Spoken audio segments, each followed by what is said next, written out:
उसी पैसे के लिए ही तो यहाँ बैठे हो जाएगा? अभी नहीं है, कभी हो जाएगा।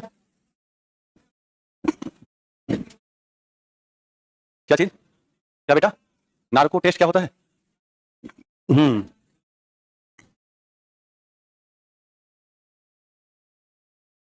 एक है अनुच्छेद 23, आर्टिकल 23। ये आपको आपको पता ही है कि ये मौलिक अधिकार है। तो मौलिक अधिकार ये आपको प्रदान करता है कि किसी व्यक्ति को स्वयं के खिलाफ गवाही नहीं बना सकते। स्वयं के खिलाफ आप गवाही नहीं कर सकते और उसको मजबूर बिल्कुल नहीं कर सकते। अभी एक केस काफी खबरों में था ना, उन्नाव में। तो जो विक्टिम है, जो पीड़िता है, उनके नार्को टेस्ट की बात चली। जो दूसरा पक्ष है, यानी जिसने शोषण किया है, उनके भी नार्को टेस्ट की बात चली। तो नार्को टेस्ट पहली बात तो किसी ऐसे हो नहीं सकता, उसके लिए कोर्ट से अनुमति लेनी पड़ेगी और कोर्ट विशेष तरह का परमिशन देता है जिससे कि 20 दिन के उल्लंघन को संभाला जाए, है ना। आपका हमारा कोई ऐसे हमारे खिलाफ कोई कहे कि हमें मारे 4 डंडा, कहे कि तुम चोरो, तो मैं कहूँ हमें चोरूं, तो ये तो अच्छी बात नहीं है ना। कई बार अच्छा ये बहुत अच्छा कानून है, नहीं तो पता चलता कि दरोगा साहब जितने लोग बैठे हो वो दंड हो जाते। पता चलता कहीं से आदमी उठाओ और उसको इतना मारो कि कबूल दे के मैं चोरूं चोरूं, इतना तक आप उसको दहशत पैदा कर दो। लेकिन कोर्ट है इसके लिए, और कोर्ट कहता है दरोगा साहब लिमिट में, नहीं तो हम आपको उठा लेंगे, तो आपको ही जेल में डाल देंगे। कई बार ऐसा हुआ है कि दरोगा साहब कोर्ट से ही उठा लिए गए थे पैरोकारी करने के लिए, और उसमें गए थे, उनका था गवाही। तो तब तक जज साहब गुस्सा आया गवाही में, तो कहने काम करो, इन दरोगा को जेल में डालो।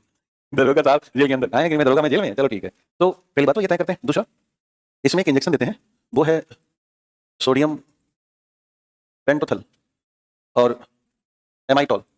सोडियम पेंटोथल या एमाइटॉल के इंजेक्शन देंगे, लेकिन ये ना उम्र के हिसाब से देते हैं, ऐसा नहीं कि किसी कितना भी दें। इसमें 3-4 लोग होंगे, बेसिकली एक होगा डॉक्टर यानी फिजिशियन, एक होगा न्यूरो का व्यक्ति यानी वो भी डॉक्टर होगा, एक मनोवैज्ञानिक होगा साइकियाट्रिस्ट जो कि आपकी मनोवैज्ञानिक भावनाओं को समझे, और एक होगा फोरेंसिक एक्सपर्ट जो आपसे उगलवाएगा। तो जब आप किसी को, जब हम सोडियम पेंटोथल देते हैं, तो उसका जो एक सोचने की क्षमता है या जो ब्रेन की एक्टिविटीज है वो रुक जाती है। फिर वो भविष्य में क्या करेगा, अभी क्या कर रहा था, पहले क्या कर चुका है, वो सब कुछ लगभग लगभग सही बताता है। ये सबसे पूछें कि अगली चोरी कहाँ करोगे अगली चोरी आप कहाँ कर रहे हो, यानी इसका मतलब ये पहले चोरी कर चुके हैं। चलिए, तो आप बता दो कि अगली चोरी में बैंक ऑफ बड़ौदा में जाऊंगा। हाँ, वो पता लगा।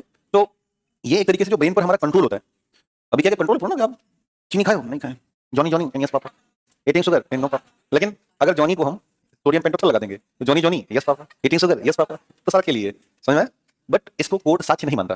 कोर्ट कहता है कि कुछ जॉनी ऐसे हैं जो हो सकता है दरअसल करते हैं, जो हाईटेक जो चोर होते हैं ना, वो थोड़ा थोड़ा सोडियम पेंटोथल पहले से लेते रहते हैं, तो उन पर असर नहीं करता।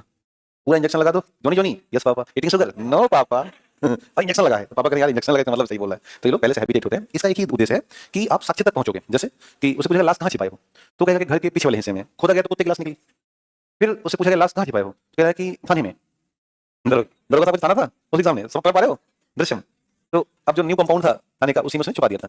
तो अब ये जो सोडियम पेंटोथल है, नार्को है, ये इतना बता देगा कि हमने लाश थाने में छुपा रखी है। तो अब कोर्ट आदेश देगा कि इसके निशानदेही पर आप उस स्थान पर जाओ, खुदाई करो। यदि लाश निकल जाती है तो कोर्ट कहेगी कि तमाम गवाहों और सबूतों के आधार पर या इसके मद्देनजर जॉनी को 20 साल की बामुश्किल कारावास दिया जाएगा। कहेंगे जॉनी ये बात तो सही है। तो ये है कॉन्सेप्ट। सबसे बेहतर तरीका है डीएनए फिंगर प्रिंटिंग, जिससे हम, जिसको कोर्ट मानता है, जैसे यूपी और उत्तराखंड के मुख्यमंत्री हुए, नाम था नारायण दत्त तिवारी, एनडी तिवारी, बहुत साल पहले की बात है, 19 के डिकेड की बात है। तो एनडी तिवारी का विवाह नहीं हुआ था, बट किसी एक व्यक्ति ने ये उन पर केस किया कि एनडी तिवारी हमारे पिता हैं, रोहित शेखर नाम था उनका। उन्होंने ये क्लेम किया कि हमारी जो माँ है, यानी कि रोहित शेखर की माँ, वो एनडी तिवारी के साथ रहती हैं, बट उनसे विवाह नहीं हुआ, लेकिन मैं उन्हीं का बेटा हूँ। यानी कि बात पितृत्व और मातृत्व की हो गई। तो अब ऐसी स्थिति में बड़ा टेक्निकल हुआ। एनडी तिवारी रसूखदार आदमी कि वो तो मानने तैयार नहीं और कोई मनवा भी नहीं सकता, इकलौता कोर्ट है जो मनवा सकता है। मामला चला गया हाई कोर्ट। हाई कोर्ट ने डिमांड मांगी फोरेंसिक एक्सपर्ट की। तो वहां पर कहा कि इनका एक काम करो, एनडी तिवारी का ब्लड चाहिए और रोहित शेखर का ब्लड चाहिए, दोनों के डीएनए मैच करा लेते हैं। क्योंकि पिता और माता, क्योंकि जेनेटिक ट्रांसफर होता है, तो यदि मैच होगा तो कॉमन सी बात है ये पिता होंगे। बहुत दिनों तक उन्होंने ब्लड ही नहीं दिया, तो जब चाबुक चला अच्छे तरीके से तो फिर उन्होंने ब्लड दे दिया। जब मैच हुआ तो 100% मैचिंग आ गई कि रोहित शेखर नरेंद्र तिवारी के ही बेटे। कोर्ट ने 2 आदेश दिए। एक दिया कि आपको रोहित शेखर की मां के साथ बिल्कुल हिंदू रीति रिवाजों से विवाह करना होगा और सामाजिक प्रतिष्ठा प्रदान करनी होगी। दूसरा आदेश, रोहित शेखर को अपना पुत्र मानना पड़ेगा और समस्त संपत्तियों पर 100% हिस्सेदारी देनी पड़ेगी। 92 साल की अवस्था में फिर से विवाह हुआ, 92 ईयर। कोर्ट का मामला है ना ये, शादी का मतलब वो तो ही था उनका। तो 92 ईयर पर फिर से कोर्ट के आदेश पर बकायदा बराती आए, विवाह हुआ और रोहित शेखर को उनके पिता का पूरा अधिकार मिला। ये है डीएनए फिंगर प्रिंटिंग। तो इसको कोर्ट ने माना, बट इसको कोर्ट नहीं मानता। इसी से जुड़ा हुआ एक और है जिसे कहते हैं ब्रेन मैपिंग या पॉलीग्राफी टेस्ट, नाम सुना होगा। ये भी बेसिकली, इसमें इलेक्ट्रोएन्सेफेलोग्राफी, ईईजी, क्या बोलेंगे, ईईजी। तो ब्रेन में इलेक्ट्रोएन्सेफेलोग्राफी लगाते हैं और एक मॉनिटर में आपके ब्रेन की जो वेव्स हैं, जो ब्रेन में हमने कल आपको बताया था इंपल्स क्रिएट होते हैं, हार्ट में वैसे ही ब्रेन में भी इंपल्स क्रिएट होते हैं। तब हमारा ब्रेन एक्टिव होता है। हमारे ब्रेन में मॉर्निंग के टाइम में 5 वाट के आसपास की इलेक्ट्रिसिटी होती है, एक बल्ब जला सकते हो, इतना पावर होता है। तो इलेक्ट्रोएन्सेफेलोग्राफी लगा करके उस व्यक्ति के सामने फिल्म दिखाई जाएगी। मान लो कि वो किसी रेप का सस्पेक्ट हो या किसी मर्डर का सस्पेक्ट हो, तो उस मर्डर से कनेक्टेड फोटोग्राफ्स, पिक्चर, तो जब उसकी आगे वो पिक्चर आएगी ना, तो ब्रेन में अपने आप उससे जुड़ी घटनाएं चलने लगती हैं। तत्काल इलेक्ट्रोएन्सेफेलोग्राफी फ्लक्चुएट करेगा कि जैसे फोटो आ रही है वैसे फ्लक्चुएट करेगा। अतः यह व्यक्ति सस्पेक्ट है। कोर्ट कहेगी मैं नहीं मानता, साक्ष्य लाओ। तो अब उसको ये धमकाया जाएगा उस व्यक्ति को, देखो पॉलीग्राफी पॉजिटिव आई है, इसका मतलब चोर तुम ही हो, अतः कबूल दो। नहीं कबूलेगा तो टार्चर किया जाएगा। अंत में वो कबूल दे, क्योंकि जब मशीन बता देती है ना तो आदमी टूट जाता है, टूट जाएगा तो उसको कोर्ट मान लेगा, है ना। ऐसे कुछ तरीके हैं जिनमें से एक था नार्को टेस्ट। खैर, अगला जो अभी टॉपिक है ये है आंख, आइज, जिनके बारे में बात करेंगे। वास्तव में ये टॉपिक है मानव संवेदी अंग, ह्यूमन सेंसरी ऑर्गन, और इसमें हम बात करेंगे सबसे प्रमुख आंख, नाक, कान, जिह्वा और त्वचा, जिनमें से हमें यह मिल चुका है, याद है। आंख यहां पढ़ लेंगे, नाक मिलेगी सांस लेंगे तो, त्वचा मिल जाएगी जब हम पढ़ेंगे ऊतकों के बारे में, कान भी थोड़ा सा देख लिया जाएगा जो भी काम का चीज है। तो अभी जो हमारा पूरा दृष्टिकोण है किस पर है, आंख पर है। ज्यादातर सवाल यहीं से आने के पूरे चांस होते हैं। तो हम आपको एक फिगर में आंख का चित्र समझाते हैं, उसके बाद एक एक करके हर पार्ट को बताते हैं। तो किसी भी आंख में होता है एक लेंस, और लेंस से कनेक्टेड होती हैं तीन प्रमुख परतें। तो मेन हो गया लेंस, और उसके बाद तीन प्रमुख जो लेयर होती है ये मेन भूमिका निभाती है। एक ये हो गई, दो, और एक और लेयर है तीन। लेंस के ठीक आगे ऊपर और नीचे, यहां और यहां एक मांसपेशी होती है, और थोड़ा सा आगे बढ़ेंगे एक और हिस्सा होगा, बीचों बीच भी एक हिस्सा होता है, और ऊपर और नीचे भी एक पार्ट होता है। तो इस तरह से आंखों के हिस्सों को समझा जा सकता है। यदि मैं इनका नामकरण करके आपको दिखाऊं तो सबसे बाहर का जो हिस्सा है ये है कॉर्निया। इसके बाद ये जो सबसे बाहर की परत है ये है स्क्लेरा, इसे कहते हैं श्वेत पटल, श्वेत पटल। बीच का जो नंबर 2 परत है ये है कोरोइड, या इसे कहते हैं रक्तक पटल, रक्तक पटल। और सबसे अंत में जो तीसरा वाला हिस्सा है ये वाला, ये है रेटिना। और इसी रेटिना पर 2 पॉइंट मिलेंगे, एक पॉइंट यहां पर मिलता है ये, और एक पॉइंट मिलेगा इस जगह पर। ये जो पीला वाला दिख रहा है ये है येलो स्पॉट, और जो ये काला वाला दिख रहा है ये है डार्क आर ब्लाइंड स्पॉट।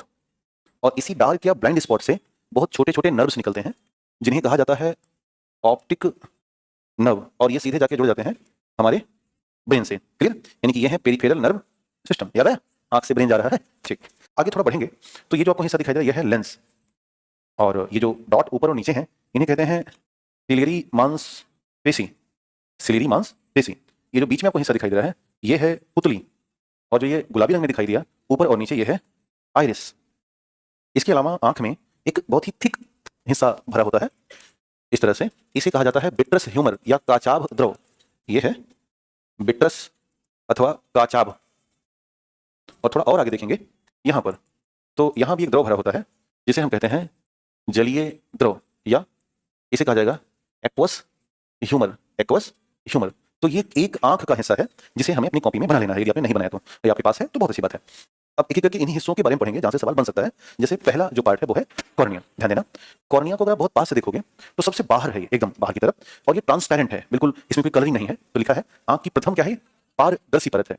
पारदर्शी के साथ साथ ध्यान देना, इसमें करीब 5 या 6 परत पाई जाती है। यानी कि कॉर्निया एक प्याज की तरह है। जैसे प्याज में 1 लेयर, 2 लेयर, 3 लेयर, वैसे ही ये एक प्याज के रूप में है, जिनमें से चौथी परत याद रखिएगा, इसे कहते हैं दुआ परत। क्या बोलेंगे? दुआ परत के नाम से जानेंगे, ध्यान रखना है। बाकी सामान्य परतें हैं। और ये किस तरह व्यवहार कर रही है? मुख्य लेंस की तरह। अब मुख्य लेंस की तरह जब ये व्यवहार करता है, जैसे मान लो अब ये अपनी आंख हो गई और ये बाहर हो गया कॉर्निया, यही है कॉर्निया। तो प्रकाश जब इस पर पड़ेगा ना तो इसे मोड़ करके कहां पहुंचाएगी? रेटिना पर। तो सबसे पहला जो शुरुआत होता है प्रकाश को मोड़ने का, वो शुरू कौन करेगा? कॉर्निया। इसलिए इसको हम मेन लेंस की संज्ञा देते हैं। दूसरा, इनमें कोई भी रक्त नलिका नहीं होती। पूरे शरीर में ऐसा कोई हिस्सा नहीं है जो बिना ब्लड वेसल्स के अलाइव हो, जीवित हो। इकलौती कॉर्निया, कॉर्निया में कोई ब्लड वेसल्स नहीं है, इसके बावजूद इसे जीवित हिस्सा मानते हैं। इनका जो जीवन चलता है वो चलता है मुख्य तौर पर O2 और H2O के आधार पर। इन्हीं O2 और H2O का विसरण होता है, और इसी के आधार पर कॉर्निया जीवित रहती है। बाहर जो हवा चली ना सही से, इसलिए कई बार दूषित हवा, यानी कि दिल्ली की हवा, आंखों को भी खराब करने की क्षमता रखती है। दूषित हवा, दिल्ली की हवा आंखों को डिस्टर्ब कर देती है। जैसे अभी हाल ही में हम एक आंख की बीमारी से ठीक हुए हैं, मुक्त हुए हैं, नाम है ट्रेकोमा। याद है ना? इससे हम मुक्त हुए हैं 2024 में, याद है? तो जब किसी ट्रेकोमा कोई बहुत जहर बीमारी नहीं थी, इतनी ईजी बीमारी है ये कि लगभग सबको थोड़ा थोड़ा ट्रेकोमा का दर्द हुआ होगा। जैसे आंख में बिरनी निकलती है, बिरनी जानते हो? बिरनी, अच्छा, अरे छोटा छोटा, बहुत पहले ऐसे हुआ था, ट्यूब छोटी तोड़ के रात में सो के जाओ, हर घर में एक डब्बे में रखी रहती थी। सुबह उठे आंखें नहीं खुली, चपक गई है। अब पता चला कि अम्मा लाई पानी धो रही हैं, तो क्या, अच्छा, अब है क्या कि लोकल नाम होंगे ना, वो हर जगह रहते हैं। तो वैसे ही भाई इधर अपना मत क्यों देने लगते हो? हमने बोला बात खत्म करते हैं। तो हमारा उद्देश्य क्या है ना, बहुत फास्ट ना पढ़ाऊं मैं, मुझे ठीक है समय ले लूंगा, 5 घंटे हम पढ़ा रहे हैं, कल भी 5 घंटे पढ़ा लेंगे, बट बिल्कुल हल्ला करके नहीं, जल्दबाजी में नहीं, क्योंकि जल्दबाजी का ज्ञान किसी काम का नहीं होगा फिर। तो धैर्य के साथ सुनो अभी की बातें, जैसे हमने नार्को टेस्ट कहा, अब आपको याद हो गया, वो भूलेगा नहीं, अपने आप फिट हो गया दिमाग में। तो वैसे जितना अभी सुन लोगे ना, उतना एग्जाम में बेहतर करके आओगे। आपको भले ही लग रहा हो कि हमने पता नहीं कुछ पढ़ा, ये भूल गया, पर सच्चाई की यदि आप में निष्ठा होगी, यदि आपने ईमानदारी से काम किया होगा साल भर, तो वहाँ एक नेचुरल सत्ता होती है, नेचर। कई बार बहुत पढ़ने के बाद भी सिलेक्शन नहीं होता, और कई बार एक सामान्य गति से पढ़ते पढ़ते आप सेलेक्ट हो जाओगे। जितने भी टॉपर होते हैं, किसी को नहीं पता होता कि हम टॉपर बनेंगे, भरोसा नहीं होता, कारण कि उन्होंने बस काम किया, काम करते करते निकल गए। तो अभी जो आप सुन लोगे ना, वो आपके ऊपर असर करेगा। तो ध्यान देना भैया, यहाँ बैठो तो यहीं बैठो, एकदम से सुनते रहो मस्त। हमारा जो स्टोरी टेलिंग क्षमता है बहुत शानदार है। आप मुझे अगर चाहोगे तो मैं ढाई 3 घंटा तक बैठ के सुना सकता हूँ, वो भी नहीं। तो साइंस को ऐसे ही हमने ढाला हुआ है, तो कोशिश करो सुनो। क्लास सर आपका क्लास में बहुत अच्छा लगता है मैं पिघल गया थैंक यू। चलिए, इनका नाम है आर्यन भारती भैया, बहुत हार्दिक आभार, ऐसे ही कहते रहा करो। अंकल जी कहाँ हो क्लास में? हाँ ना ना ना ना ना बेटा ना चलिए, रतौंधी क्या होती है? रात में होने वाली औंधी को रतौंधी सिंपल तरीका चलिए, मतलब इनका नाम है राजू रॉय। राजू भैया ठीक हो? हाँ उम्मीद है अच्छे होंगे। और क्या है, नहीं कमेंट मतलब बहुत शानदार एकदम, इनके अंदर ना पूरा एकदम बहुत शानदार सा प्रेजेंस ऑफ माइंड होता है, जॉनर में कमेंट करते हैं ये। सर आप डॉक्टर लगते हो, वाह मेरा आला कहाँ गया आज भूल गया हूँ कल ऑपरेशन करूंगा है ना। थैंक यू भैया। रन विजय भैया, बेसिकली क्या है ना कि हिंदी माध्यम की बैच है, तो अंग्रेजी में हालांकि हम प्रयास तो करते हैं बोले, लेकिन लगातार संभव नहीं है। इसके लिए फिर आपको ना मुझे उस वहाँ मिलना पड़ेगा, वहाँ अंग्रेजी बोलती हिंदी बोलती नहीं है ना, तो बड़ा टेक्निकल होता है। जैसे कई बार क्या होता है ना, हम घर फोन किए तो वहाँ पे बाइलिंगुअल बैच चलती है, तो एक बार हिंदी एक बार अंग्रेजी, तो अपनी अम्मा को भी हम 2 भाषा बोलने लगते हैं तो वो कहते हैं कि भाई क्लास में नहीं हो बेटा, घर में हो, घर में है ना, अवधि में बात करो हम अवध क्षेत्र से, तो हमारे यहाँ अवधि चलता है कि काव करत बाटू ठीक है, सब ठीक है, हाल चाल है ना। तो अम्मा हमारे कही है कि हाँ भैया सब बढ़िया बा, कब आया पढ़ाई के? तो हम कहे अम्मा भाई तुरंत आओ, ही पढ़ाई के अबे मान के चला कि 6 बजे के बाद से हम फिर यही, और फिर 8-9 बजे खाना खा ये अवधि भाषा है। तो सर जी मैं एनजीओ पढ़ाता हूँ, ठीक है सर जी किसी से गाना सुना अरे चलिए ये लड़का दमदार है, ठीक है अभी, हाँ ठीक, तो पॉइंट पे आते हैं। चलो, तो इनमें बिना रक्तनलिका के जीवन है। दूसरी बात, जब कभी हमें आंखों का ट्रांसप्लांट होता है, इसको बोलते हैं केरेटोप्लास्टी। जैसे आंखें, अच्छा मैं इसको बता दूं पहले, ट्रेकोमा। तो ट्रेकोमा में होता क्या था कि जो आईलिड होती है, इसको बोलते हैं पलक, है ना, ये जो ऊपर नीचे हो रही है, इसमें बैक्टीरियल इन्फेक्शन हो जाता था। आईलिड में क्या हो गया, बैक्टीरिया का प्रभाव होता था, और छोटे छोटे दाने अंदर की तरफ से बन जाते थे, घाव हो जाता था। तो जैसे मान लो कि फोन के ऊपर आपने स्क्रीन गार्ड नहीं लगवाया, तो और इस पर आप क्या करो, रगड़ रहे हो। तो सेम ऐसे ही है भाई, हमारी आंखों का स्क्रीन गार्ड कौन है? कॉर्निया। अब उस पर आप क्या कर रहे हो, दाना रगड़ रहे हो, पीछे से दाना हो गया ना आईलिड पे, तो इतनी बार रगड़ रहे हो कि इस पे स्क्रैच आ गया, इतना स्क्रैच आ गया कि रिपेयर पॉसिबल नहीं है। तो इसकी वजह से अंधापन आ जाता था, यानी कि नॉर्मल बैक्टीरियल इन्फेक्शन उसने पूरी पूरी कॉर्निया खा ली, इसकी वजह से बहुत लोगों में अंधापन आया। पर भारत सरकार ने इस पर शानदार काम किया और धीरे धीरे उन्मूलन हो गया इसका, अब भारत में ट्रेकोमा नहीं होता। तो जब हमें केरेटोप्लास्टी करानी होती है यानी आंखों का प्रत्यारोपण, तो हम केवल किसका प्रत्यारोपण करते हैं? कॉर्निया का। कॉर्निया में समस्या आती है, इसको बोलते हैं एस्टिगमेशन या दृष्टि वैषम्यता। आजकल कॉर्निया का दान करते हैं लोग, जैसे मरने से पहले अंग दान का एक संकल्प होता है। जीवित रहते हुए 3 चीजों का दान किया जा सकता है। किसका किसका ध्यान देना, अगर आप जीवित हो तो एक तो लिवर, दूसरा किडनी, और तीसरा अग्नाशय। बेटा रक्त तो बाकी बात है, रक्त तो दुनिया को पता है ना, हम अंग की बात कर रहे हैं, रक्त उतक है। तो किडनी एक दी जा सकती है, अग्नाशय 50% दे सकते हो, लिवर भी 50% दे सकते हो। जिसको दोगे उसका भी धीरे धीरे 100% हो जाएगा, जिसका कटेगा उसका भी 100% हो जाएगा। बसरते बहुत केयरिंग की आवश्यकता होती है। ये कहावत है केवल, अभी बहुत लाभ या बहुत इस पे सफलता मिली नहीं है, बट ये है कि इनमें रीजनरेशन होता है, किनमें, लिवर में और किडनी में। बेटा किडनी तो 2 है, एक से काम चल जाएगा, जिसको दोगे उसको 3, जैसे आदमी लालू यादव जी को उनका किडनी ट्रांसप्लांट हुआ है, तो 2 किडनी पहले से होगा, एक किडनी यहाँ लगता है इस पे आके, तो अभी 3 किडनी है, 2 पुरानी वाली और एक जो नहीं लगी है। तो अगर मान लो ये भी खराब हो गई तो एक लगेगी, इनकी इस हिस्से में किडनी का ट्रांसप्लांट किया जाता है। कोई भी अंग ट्रांसप्लांट होकर के पुराना हटता नहीं है, क्योंकि पुराना हटेगा तो दिक्कत हो जाएगी, उसको सपोर्ट देते हैं बगल से, है ना, तो वो ट्रांसप्लांटिंग कहलाएगा। खैर, तो जब भी हम जीवित हैं तो इन 3 का दान करेंगे, और मरने के बाद तो पूरी शरीर का दान हो सकता है। तो कॉर्निया का जब दान होगा तो मरने के बाद होगा, और भारत सरकार ने बैंक बना रखा है, इसको हम हाइपोथर्मिक स्टोरेज करते हैं 2 से 4 डिग्री सेंटीग्रेड तापमान पर कितने तक, और अगर बहुत दिन रखना है तो आप क्रायो प्रिजर्वेशन रखो, न्यूनतम तापमान पे जाओ। इस दौरान ग्लिसरॉल अथवा कॉन्ड्रियोटिन सल्फेट क्या मिलेंगे, ग्लिसरॉल या कॉन्ड्रियोटिन सल्फेट नामक रसायन मिलाते हैं, जिससे कि कॉर्निया खराब ना होने पाए। इसके बाद अगला हिस्सा स्क्लेरा। देखो ये जो व्हाइट पार्ट है, सफेद भाग, यही होता है स्क्लेरा। तो हम यहाँ पर अगर बिंदुआ लिखें कि ये है आंखों की बाह्य परत है तथा सफेद भाग है ये, और अगर पूरी आंख देख ली जाए तो 5/6 भाग में अकेले कौन है, स्क्लेरा है, पूरा कवर किया है बाहर से। बाकी में ये काला काला है, प्यूपिल और आइरिस है। जितना बचा है, गुड़िया वाली आंख देखियो, ये वाली जो लेट जाती है, सो जाती है, खड़ी होती है, जग जाती है, सेम ऐसी अपनी आंख है, अंदर में काफी धंसी है, बाहर तो इतना ही दिखाई दे रहा है। तो ये पूरा पीछे से लेकर आगे तक व्हाइट है। इसका जो मुख्य कार्य है वो है हमें बाह्य रूप में सुरक्षा प्रदान करना। बाह्य सुरक्षा जैसे मान लो धूल, कोई कीट अथवा कोई कण, इन सब में हमारी आंखें प्रभावित होती हैं, तो हम ऐसे उसको दबा के या उसकी मोटरसाइकिल की चाबी से, है ना, ऐसा लोग करते हैं। एक टू भैया पड़ता है, इतना से मिर्चा लगता है, पड़ा है आंख में शाम के समय, अरे लगता है कि भुनगा क्या बोलते हैं उसको, छोटा छोटा काला काला होता है, अब कोई भी है, और शाम को निकलता है, अगर गलती से आप, हाँ, तो बहुत परेशान कर देता है। ध्यान देना, इसमें कोलाजन प्रोटीन पाया जाता है और यही इसके सफेद होने का कारक होता है।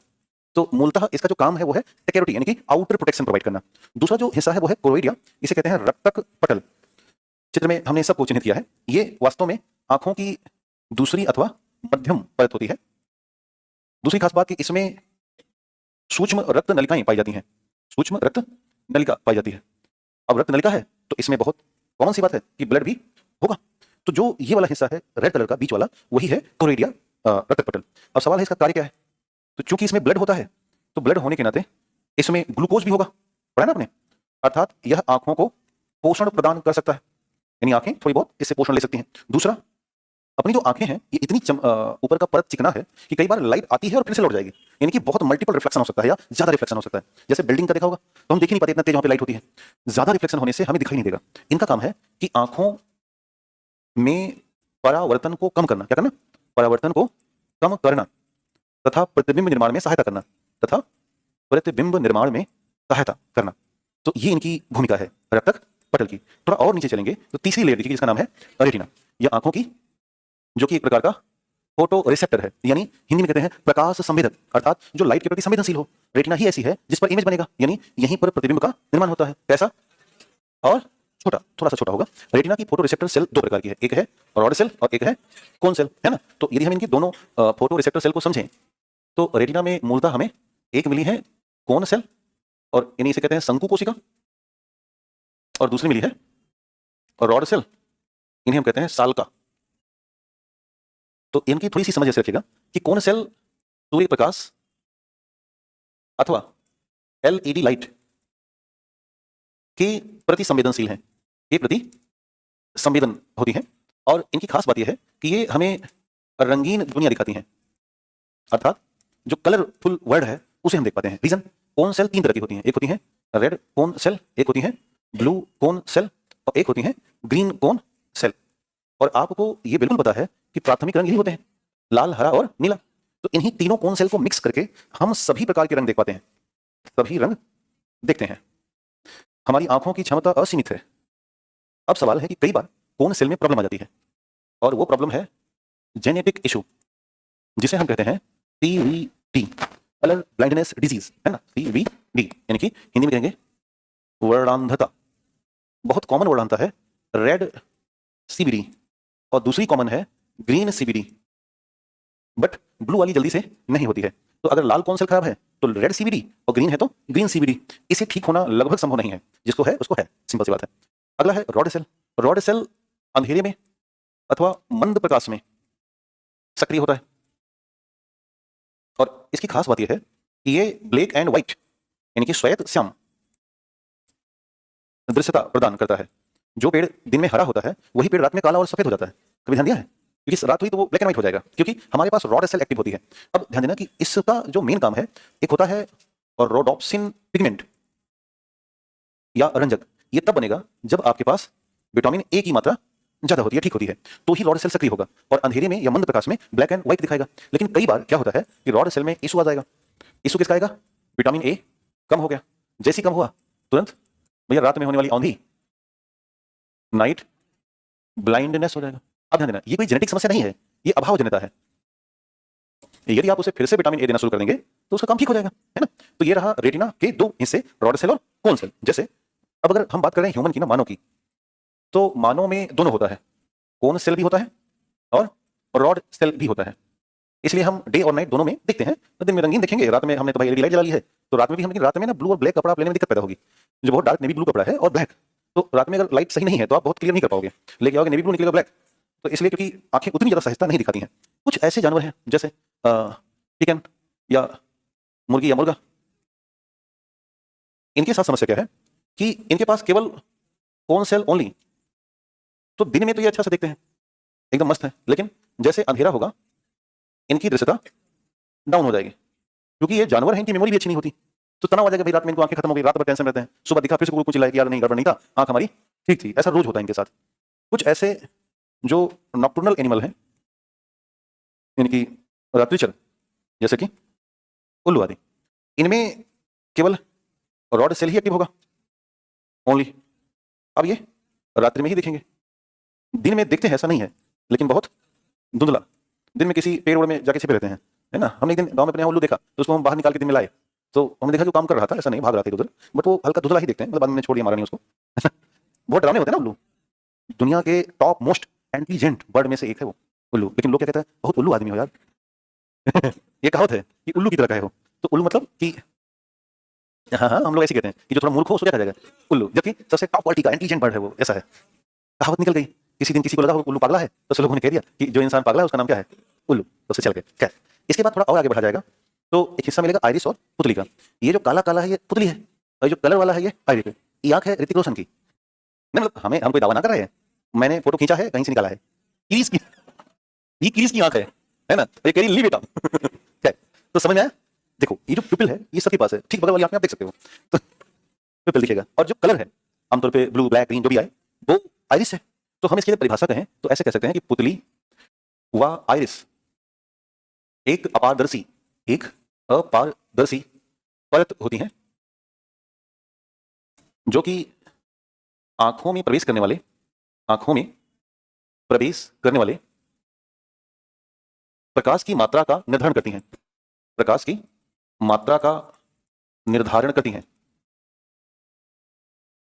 देखो जो पुतली है इसको कहते हैं प्रकाश का प्रवेश द्वार। जब भी प्रकाश आने की कोशिश करेंगे या रोशनी आने की कोशिश करेंगी, पुतली के माध्यम से जाएंगे, समझ में। तो अब गेट बड़ा होगा तो रोशनी जब बहुत ज्यादा घुस जाएंगे, रोशनी अगर ज्यादा आ रही है तो गेट स्लो कर दो, जब गेट स्लो कर दोगे तो रोशनी स्लो आ जाएंगे।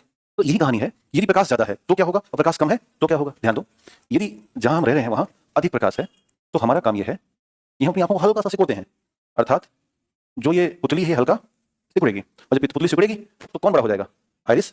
यानी ऐसी स्थिति में पुतली छोटी और आइरिस थोड़ा सा बड़ा, क्लियर। लेकिन जैसे ही कम प्रकाश हो हम लोग आंखें फाड़ फाड़ के देखते हैं, एकदम कहाँ आ गया। और अगर बहुत प्रकाश है ऐसे करके देखते हैं, तो ऐसे किया क्या हुआ, दबा हो गया, ऐसे किया कहाँ गया, बड़ा हो गया। तो जब प्रकाश कम है तो इसका मतलब है कि पुतली बड़ी हुई, फैली, अर्थात पुतली बड़ी हुई और आइरिस तुलनात्मक रूप में पीछे चली गई, बैक क्या हो जाएगी, बैक हो जाएगी। रेटिना और आइरिस, ध्यान देना, दोनों का इस्तेमाल बायोमेट्रिक या आधार कार्ड में किया जाता है ना। तो इस बात को ध्यान में रखना है। अब मामला आता है आइरिस का। तो जो आइरिस है ना वो हमारे आंखों के रंग का निर्धारण करती है। तो नोट में ऐसे लिख देना कि आइरिस आंखों के रंग का निर्धारण करती है। अभी तक दुनिया में ज्यादातर ब्राउन, अंबर, ग्रीन, हेजल, ग्रे और ब्लू, ये 6 कलर की आंखें दिखाई देती हैं, जिनमें से भारत में जो ज्यादा है वो ब्राउन, ब्लू और ग्रे। एक देखिए बेटा, ब्लैक नहीं होती, कोई भी आंख काली पूरी तरह से काली नहीं मिलेगी, वो ब्राउन या ग्रे मिक्सचर में रहती हैं। ध्यान देना कि इनके कलर का जो मामला है वो एक पिगमेंट है, उसका नाम है मेलानिन। तो मेलानिन पिगमेंट है ना, इसे ध्यान देना। ये आता कहां से है, ये आता है मेलानोसाइट सेल से। कहां से आएगा, मेलानोसाइट सेल होती हैं और हर जगह होती हैं, बाल में भी होती हैं, त्वचा में भी होती हैं, आंख में भी होती हैं, हर जगह होंगी ये सेल। जहां जहां होंगी इनका काम है मेलानिन बनाते रहो। तो मेलानिन बन गया। अब होता क्या है कि नॉर्मल या जो सामान्य कलर है आंखों का वो है हल्का सा ग्रे, है ना। ध्यान देना, ब्लैक ग्रे, कैसा कलर है, ब्लैक और ग्रे, ये नॉर्मल आंखें हैं जैसी हमारी और आपकी।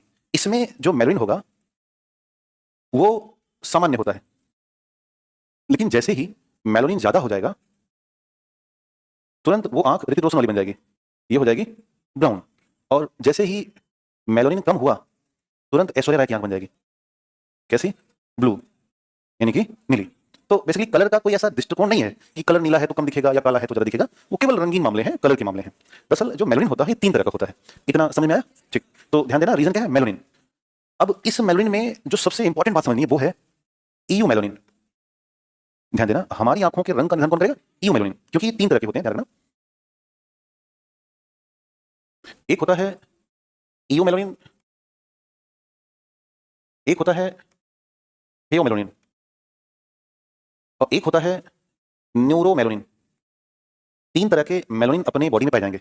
जो ईयू मेलानिन होता है यही काला और भूरा रंग बनाता है। अब सोचो काले भूरे में क्या क्या है, बाल, आंख का जो आइरिस है और त्वचा। है ना, या तो पूरी पूरी काली है, या तो काला भूरा मिक्स गेहूं हुआ है, या तो हल्का भूरा है, मतलब उसी के आसपास वो घूम रहा है। दूसरा है फियोमेलोनिन, ये कलर देता है गुलाबी या सामान्य भूरा। इसमें ये कलर देगा होंठ, ब्रेस्ट निपल, टंग और सेक्सुअल ऑर्गन, इन सब में कलर बनाने का प्रयास करेगा। न्यूरोमेलानिन जो होते हैं ये हल्के लाइट ब्लू होते हैं, यानी कि हल्का नीला, और इसी रंग के हमारे न्यूरॉन होते हैं। जब भी फिल्मों में आपने न्यूरॉन देखा होगा ब्लू कलर का दिखाया जाएगा आपको, कारण कि न्यूरॉन लाइट ब्लू कलर में होते हैं। तो बेसिकली ये 3 तरह का मेलानिन बॉडी में है, जिसमें से आंखों के लिए कौन सा है, ईओ मेलानिन है, ज्यादा हुआ तो ब्राउन, नॉर्मल हुआ तो ग्रे ब्लैक, और कम हो गया तो ब्लू ब्लू कलर। यही कहानी है। खैर आगे बढ़ जाए।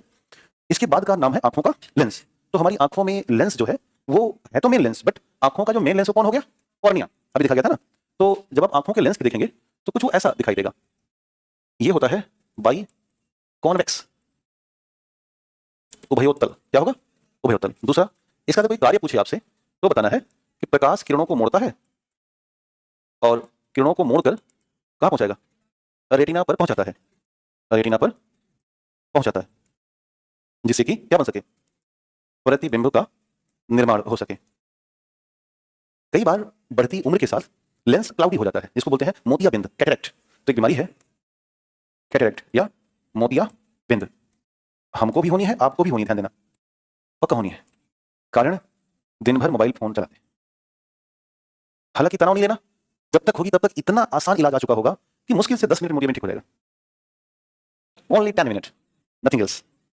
हाँ जी, तो चिंता करने की बात नहीं है। टेक्नोलॉजी बड़े स्तर पर काम कर रही है। क्या भैया, कहो। हाँ,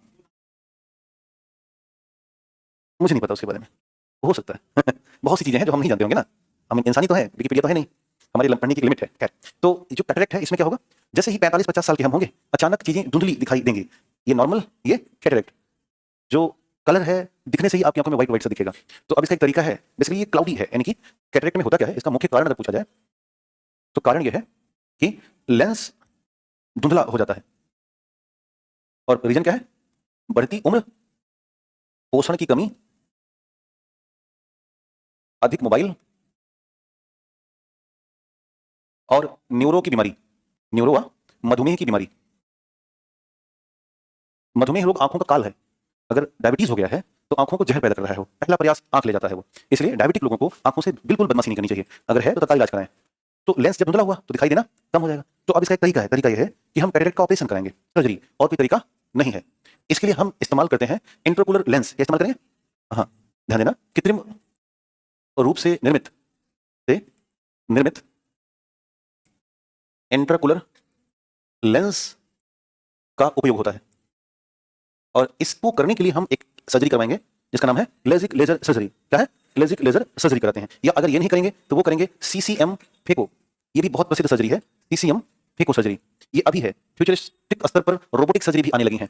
रोबोटिक नैनो सर्जरी, ये वही है जो आपकी आंखों के लेंस को मात्र 10 मिनट में ठीक कर देगा। अभी भी देखो तो उसी दिन वापस कर देता है। अगर आपके आसपास कोई होगा और उसने करा, पहले काला काला चश्मा लगाओ, पूरा महीना ऐसे घूमो बिल्डिंग करते हुए पूरा एकदम गांव में 2-4 वृद्ध व्यक्ति आपको हर ठंडी मिल जाएंगे, क्योंकि नवंबर में करवाते हैं ऑपरेशन, ठंडा मौसम रहता है, नहाना नहीं है तो कट जाता है। जैसे अब नवंबर, लास्ट नवंबर कराया ऑपरेशन, पूरा दिसंबर में नहाए गुजरेगा, मजे अलग से, सुरक्षा अलग से, व्यवस्था। हाँ, नवंबर में आप, दिसंबर में आप किसी आपके अस्पताल का सीजन चलता है। हाँ, क्योंकि अब मान लो जून में करा लिया, पसीना आ गया, ले गए लेजर, है ना, ऐसे 2 बार मान लीजिएगा काम से। इसमें रोना बहुत जहर चीज है, अगर लेंस लगाए हो तो कम से कम 10 दिन तो बिल्कुल नहीं रोना किसी कीमत पर, है ना। तो महिलाओं को लेकर के बहुत टेक्निकल होता है ये तत्काल रो देती हैं हमारी बुआ का ऑपरेशन हुआ आंख का, अब 3-4 दिन हुआ, हमारी अम्मा गई मिलने, अरे भाई निकल ले गई इनकी आंख गई, क्योंकि भावनात्मक होती हैं। जो एमआई डाला है समझ नहीं पाता वो, है ना। होता है ऐसा कि बहुत दिन बाद नहीं, अरे आ गए, रोने लगे। हमने कहा आपका आंख ना वही जिसमें रो है वो, उसी में लेंस लगाया गया है। तो बाद में डॉक्टर ने बताया कि इसमें प्रेशर बढ़ गया आंखों में। इसका ना सबसे बड़ा क्या होता है, आंखों में एक इंट्राओकुलर प्रेशर होता है। देखो ऐसे, हमने अभी जस्ट पढ़ा था कि हमारी आंखों में काचाभ द्रव होता है, और ये जो काचाभ द्रव भरा है ना, ये इसलिए है, जैसे मान के चलो कि वॉलीबॉल या फुटबॉल, तो फुटबॉल में हवा नहीं भरोगे, ऐसा हो जाएगा, हवा ऐसा हो जाएगा। तो जो हवा भरोगे तो प्रॉपर डिजाइन में रहेगा वो। वैसे आंखों में है कि काचाभ द्रव अगर कम हुआ तो आंखें पिचक सकती हैं, और काचाभ द्रव ज्यादा हो गया तो एकदम लगेगा अरे आंखें फट जाएगी क्या। तो जो आंखों में प्रेशर बढ़ता है इसका मतलब है काचाभ द्रव क्या कर रहा है, धक्का मार रहा है, तो फोड़ो इसको, फोड़ो, ठीक है। अब सोचो ज्यादा प्रेशर बढ़ गया तो कहीं फुट से फुट ना जाए, पता है ना। ये तो सारा खेल किसका है, प्रेशर का। इसे बोलेंगे बेटा इंट्राओकुलर प्रेशर। क्या है, इंट्राओकुलर प्रेशर। तो आंखों का जो इंट्राओकुलर प्रेशर होता है वही रिस्पांस करता है। तो कोई भी डॉक्टर होगा सबसे पहला जांच क्या करेगा, तुरंत की आंखों का इंट्राओकुलर प्रेशर चेक करेगा, प्रेशर ठीक है यानी मामला ठीक जा रहा है। इसके बाद अगर थोड़ा आगे बढ़ेंगे तो एक हिस्सा है एक्वस ह्यूमर और बिट्रस ह्यूमर, जिसे हम कहते हैं जलीय द्रव और एक है काचाभ द्रव। तो इनका एक लोकेशन देखना, जो जलीय द्रव है ये कॉर्निया और लेंस के बीच में है, दिखा चित्र में के बीच में होते हैं, और जो काचाभ द्रव है ये लेंस व रेटिना के बीच होते हैं। इन दोनों की जो काम है वो वही है कि पहली बात तो आंखों के इंट्राओकुलर प्रेशर को मेंटेन करो, ना ज्यादा ना कम। तो अगर आपसे कार्य पूछा जाए तो पहला कार्य होगा इंट्राओकुलर प्रेशर को बनाए रखना, ना ज्यादा ना कम, एक काम। दूसरा, अगर इंट्राओकुलर प्रेशर ठीक होगा तो और काम आगे बढ़ाएं तो वो है कि बेहतर प्रतिबिंब का निर्माण, बेहतर प्रतिबिंब का निर्माण करना। तीसरा, आंखों को पोषण व सुरक्षा और खास करके संक्रमण से सुरक्षा देना। तो ये 2-3 ऐसे काम हैं जो काचाभ द्रव और जलीय द्रव से हैं। अब कई बार ना ये प्रेशर ज्यादा हो जाता है। प्रेशर ज्यादा होने का मतलब है कि उस व्यक्ति को ग्लूकोमा आ गया है, हिंदी में कहते हैं समलबाई। तो एक बीमारी है जिसका नाम है ग्लूकोमा, या हिंदी में कहते हैं समलबाई। इसका कारण क्या है? तो इसका कारण है आंखों के इंट्राओकुलर प्रेशर का बढ़ जाना, इंट्राओकुलर दाब का अधिक हो जाना। और रीजन क्या है? इसका जो रीजन है वो है अधिक उम्र। दूसरा रीजन है पोषण में कमी, वही सेम रीजन है जो हमने पूछा, न्यूरो और मधुमेह। और तीसरा है तीव्र प्रकाश। कई बार वेल्डिंग लोग जो करता नहीं था ना काला चश्मा लगा करके, बट वो कोई ज्यादा प्रोटेक्टिंग नहीं होता, अंत में उनको ग्लूकोमा से गुजरना ही पड़ेगा। हाँ बेटा, न्यूरो रीजन ये क्यों बनता है? न्यूरो मतलब ब्रेन हेमरेज, न्यूरो की कोई दवाई खा रहा है वो, क्योंकि न्यूरो का मतलब क्या हो, नसों का असर हो जाता है ना। तो अगर नसें गड़बड़ हुई तो पक्का आंख को ले जाएंगी, क्योंकि न्यूरो की दवाएं बहुत प्रभावी होती हैं। तो न्यूरो का मतलब है फिर दांत गिर जाएगा, जिसको न्यूरो है लंबे समय दवा खाएगा, दांत खत्म हो जाएगा, आंख खत्म हो जाएगी, कान से कम सुनाई देगा, धीरे धीरे धीरे डिग्रेडेशन शुरू हो जाता है बॉडी में, क्योंकि सारा खेल किससे है? ब्रेन से। अगर ब्रेन गया तो काम खत्म। क्या बेटा? माइग्रेन नहीं, माइग्रेन से आंख में दिक्कत नहीं है, migraine is a general problem, घबराने की बात नहीं है। अगर माइग्रेन है तो बस 2 काम करना है, एक हमें अनुलोम विलोम या योगा करना है, दूसरा टाइम पर भोजन करना है, यानी कि दिनचर्या सही रखनी है। यदि 2 काम हो गया और स्ट्रेस नहीं लेना है, ये 2-3 काम करके देखो, माइग्रेन कभी परेशान नहीं करेगा, क्योंकि ये कभी ना खत्म होने वाली समस्या है और समस्या है भी नहीं। तो इसलिए इसका एक ही तरीका है, वेस्ट लाइफ स्टाइल, है ना? कई बार अगर ज्यादा दिक्कत है तो एमआरआई करने की आवश्यकता होती है, क्योंकि माइग्रेन शिफ्ट हो जाता है आपके मेनिंजाइटिस की तरफ, और मेनिंजाइटिस की तरफ शिफ्ट हो गया तो झिल्ली में असर आ सकता है। तो बेहतर है कि जब पैसा पाना अभी नहीं, जब आप दरोगा बन जाना, एक 2 तनख्वाह आएगी तो एक बार आके केजीएस में एमआरआई करा लेना, सस्ते में, अपना हॉस्पिटल ना। तो जब आप आओगे तो हम आपसे पैसा नहीं लेंगे, लेकिन आपसे हम अनुदान लेंगे। अरे इतना तो बनता है कि 1 आध महीने की तनख्वाह इधर दे के जाओ हमारे अस्पताल में, मतलब लालच ना करना इतना तो भाई, हम अगर हित में काम कर रहे हैं। हालांकि हमारे खान साहब ने किसी ने सर जी तो साफ इग्नोर कर, अरे भाई यार पढ़ाऊं कि इग्नोर करूं मैं? लाओ बताओ क्या है, लाओ सुनो सुनो सुनो। सर आंख में दर्द, हम डॉक्टर लगे हैं आपके। इस सवाल आएगा एग्जाम में, आंख दर्द करती है, नस, अरे राम राम, नस दर्द करती कह रहा है। सर अगला अगर नया बैच आएगा तो आप ही जीव विज्ञान पढ़, अरे हम प्रयास करें अगली बार हम ना पढ़ाएं। है ना? हमारी, अब सोचो, पता है आपको, मैं ये पढ़ा रहा हूँ, मैं अपनी छुट्टी से पढ़ा रहा हूँ। जैसे हमारा काम हो चुका है, पढ़ा दिया हूँ, अब मैं आराम सो रहा होता। सही बता रहे, जो मजा सोने में है ना, ये केवल आपके प्यार में तो हम पढ़ा रहे हैं। कितना बज रहा है? 7। हम 5 बजे रिलीज हो जाते हैं, 5 बजे अपने कमरे पे रहते हैं, उसके बाद कुछ ना करते, क्योंकि हमें पहले निकलना होता है। ये इसका बड़ा कारक है आप, कि पढ़ा देंगे तो इत्तेफाक से 2, 4, 10 नंबर सही हो गया तो 100-500 तो रोका निकल जाएंगे। अगर हम एक एक से 10 डाल लेंगे, सॉरी सॉरी सॉरी, है ना? ऐसा नहीं है। बताओ भाई ऑनलाइन वाला, भैया देखो एक बात सुनो मेरी, ऑनलाइन वाला, जब हम पढ़ाने लगते हैं तो कैसे देख सकते हैं आपको? काम की बात करते हैं ना फिर, नहीं तो आप ही कहोगे आगे बढ़ो। ये तो कहता है कि और मेरे पास ऐसा कोई धनुष बाण नहीं कि मैं मार के आपको घायल कर दूं यहाँ से, क्योंकि उसके बाद माथा खराब हो जाता है ना। तो हाँ हाँ हाँ, अच्छा अच्छा सर जी, मजा आता है आपकी क्लास में। हाँ, लेकिन मैं मजा देने तो नहीं आता। चलिए, तो कारण समझ में आया? ठीक, आगे बढ़ते हैं। कुछ फैक्चुअल चीजें हैं। एक ऐसा देखा है, तो बेसिकली ये एक हाँ ठीक है, तो ये एक बस बस, यह एक चमकदार प्रोटीन की परत होती है, प्रोटीन की परत होती है, और ये रेटिना के पीछे होती है, रेटिना के पीछे।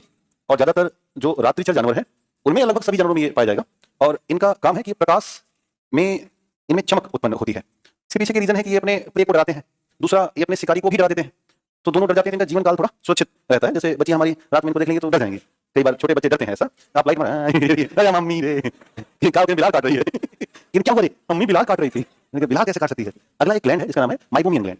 तो माइबोमियन ग्लैंड जो हमारी ऊपर की पलकें हैं और जो नीचे की पलकें होती हैं, इन दोनों पलकों में बिल्कुल एकदम स्टिकी से जैसा ये कीचड़ निकालती हैं दोनों तरफ से, है ना? इनका काम है कीचड़ या विशेष तौर का गाढ़ा द्रव निकालना। क्यों? क्योंकि इसी के आधार पर वो आंखों में जो अपशिष्ट पदार्थ होते हैं या आंखों में जो संक्रमण हो रहा है, इन सभी को वो दूर करने का प्रयास करता है। और साइड में मॉर्निंग के समय आप देखिए तो यहीं पर ढेर सारा कीचड़ जमा रहेगा, तो आप बिना धोए स्कूल चले जाते हो। और उसके बाद ऐसे करके किसी के मुंह में लगा देते हो। ये गलत तरीका है, ऐसा नहीं करना। आज तक किए हो, लेकिन अब मैं चूंकि शिक्षा आपको दे रहा हूं, आज के बाद से ये सब जब भी करना है अपने मुंह में रखना है। ठीक। अगला एक और ग्लैंड है जिसे कहते हैं लैक्राइमल ग्लैंड। इसे कई बार हम आंसू या अश्रु ग्रंथि या टीयर ग्रंथि भी कहते हैं। इनका अगर आप लोकेशन देखेंगे तो ये हमारी आंखों के ऊपरी हिस्से पर यहां पर है और यहीं से आंसू निकलता है। आंसू निकलना भी एक संवेदी कार्य है जो आंखों के लिए सकारात्मक होता है। खास करके यह इंट्राओकुलर प्रेशर को मेंटेन करती है आंसू। जैसे कोई बिल्कुल अगर नहीं रो रहा है, कई साल नहीं रोया है, तो उसकी आंखों में दबाव ज्यादा रहेगा, ग्लूकोमा होने के ज्यादा चांस रहते हैं। अगर साल भर में 2-4 बार वो रो ले रहा है तो आंखों में ग्लूकोमा कम होगा। इतना ही क्यों रोना? तो ये लैक्राइमल के बारे में था। यहीं पर आंख से जुड़ा कॉन्सेप्ट संपन्न हुआ। इतना अगर आप पढ़ के जाते हैं तो मेरी नजर में एग्जाम में यहां से सवाल हिट हो जाएगा। तो अगला जो चैप्टर है वो है ग्रंथि और हार्मोन। तो नेक्स्ट लिखते हैं हेडिंग ग्रंथि व हार्मोन। तो अब यहीं पे कहिए तो रोके आज। तो नहीं नहीं, दरअसल सिचुएशन इज अंडर कंट्रोल, परेशान मत होइए। तो अब इसके बाद कल मिलते हैं और कल 2:30 बजे से लेके फिर यही सेम समय रहेगा, या कल हम लोग 8 कर लेंगे।